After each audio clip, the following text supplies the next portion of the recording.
Teoreem on Itaalia filmirežissööri ja kirjaniku luuletaja Pier Paolo Pasolini filmi põhjal valminud lavastus. Pasolini film valmis 1968. aastal ja juba filmivõtete ajal alustas ta sellepõhjalise jutustuse kirjutamist. Süžee kujutab kodanikuperekonda Itaalias, kes tunneb ennast hästi ja mõnusalt, kuni ootamatult saabub neile külla salapärane külaline, kellega kõigil perekonnaliikmetel, isal, emal, pojal ja tütrel tekivad väga lähedased intiimsed suhted, mis muudab nende mõttemaailma, muudab nende eluperspektiivi, nii et kui külaline lahkub, siis ollakse silmitsi oluliste küsimustega. Kui Juhan Ulfsak otsustas lavastada Teoreemi, ennekõike huvitas teda alguses Eesti Draamateater, selle lava ja selle lava tähendus. Eesti Draamateatri suur lava, võiks öelda, on umbes nagu suur romaan Eesti kirjanduses, mida tehakse siin lava peal, see ei ole lihtsalt lavastus, vaid see võib määrata, defineerida ajastu meeleolusid, ajastu olulisi teemasid. Miks just Teoreem, miks täna, miks Eesti Draamateatris?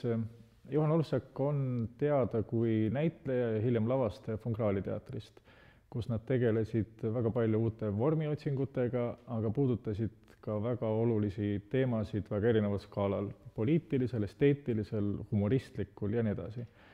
Ma arvan, sellest taustast lähtuvalt valmiski otsus tuua lavale Teoreem, sest see on tekst või ideestik, mis räägib sellest, mis ühendab inimesi, kes on lava peal, inimestega, kes on saalis.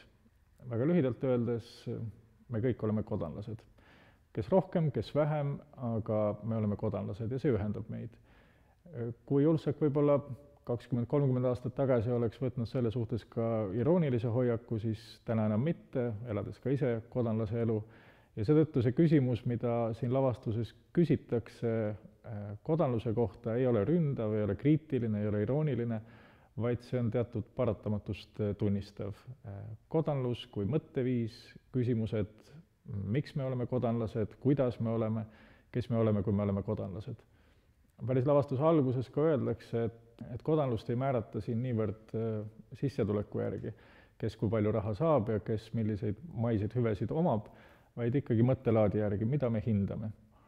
Ilmselt me hindame kõige rohkem turvalisust. Ja seetõttu, kui siin lavastuses saabub ootamatult külaline ja lavastusse tuleb lisaks kodanlusele teine oluline teema ehk seksuaalsus, siis see on miski, mida inimesed ei kontrolli.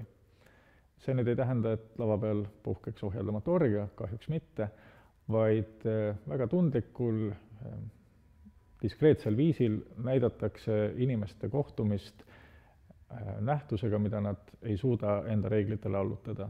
Kas see hirmutab, kas see ehmatab, kas see šokeerib, kas see muudab midagi, kas see hävitab midagi? Jah, aga kas see, mida hävitatakse, murtakse, kas see on midagi, ilma milleta inimesed elada ei saaks, sellele on vastused juba erinevad. Lisaks kodanluse küsimisele ja lisaks seksuaalsusele on kindlasti oluline ka kolmas teema ja selleks on religioon. Ent jällegi mitte religioon sellises väga ranges raamistuses, vaid religioon kui miski, mis veenab meid, et ime või ka pühadus on tänapäeval siiski võib-olla võimalikud. Kellele ime kättesaadav on, kas ta on kättesaadav kodanlusele või teistsuguse sotsiaalse taustaga inimestele ja kas ime on miski, millest kodanlus on ilma jäetud või ilma jäänud ja kas mingil võimalusel võib ta siiski imega taas kokkupuudet saada. Ma arvan, et neid teemasid lavastus kindlasti puudutab. Kui küsida lavastuse atmosfääri järele, siis mulle tundub, et siin ühenduvad provokatsioon ja kurbus. Ja provokatsioon mitte nüüd selles mõttes, mis võib-olla kohe esimesena pilgu ette tuleb, kuidas inimesed söövad laval tooreid puuvilju ja oksendavad publikusse, vaid see provokatsioon on väga diskreetselt, tundlikult pigem küsimused ja mitte küsimused nõudlikult publikule, vaid küsimused ka laval olijatele, lavastuse tegijatele, kõigile. Ja need on need kõige olulisemad küsimused, millel on kõige valusamad vastused, kuidas me elame ja miks me elame, mille nimel. Ja kui ma ütlesin kurbus, siis see kurbus tuleb teatud melanhoolsest üldisest atmosfäärist. Inimesed, kes laval on teadlikud enda olukorrast, nad on teadlikud enda tehtud valikutest, ja nad on teadlikud ka teatud ilmajäätustest ja ma arvan, sealt sünnib kurbus, kui küsida, et kas see lavastus on lootusetu, käegalööv ja nii edasi, siis sellesse ma küll ei usu, et see nii võiks olla. Kui inimene istub Eesti Draamateatri suures saalis maha aastal 2023 ja vaatab seda lavastust, siis see ei kõnele 60ndate Itaalia aristokraatiast, see ei ründa publikut, see ei nõua publikult oma senise eluviisi hukkamõistmist ja koduteel mõtlikult pea vangutamist, vaid pakub tundliku, atmosfäärilise ja empaatilise lavastuse. On üks sõna, mida vahel on kasutatud näiteks kirjanduse funktsiooni mõistmiseks, ja see on lepitav. Kirjanduse lepitav otstarve, ehk kui me loeme kirjandust, siis see lepitab meid millegagi.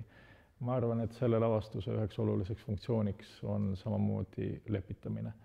Mitte peitmine, mitte ründamine, aga lepitamine.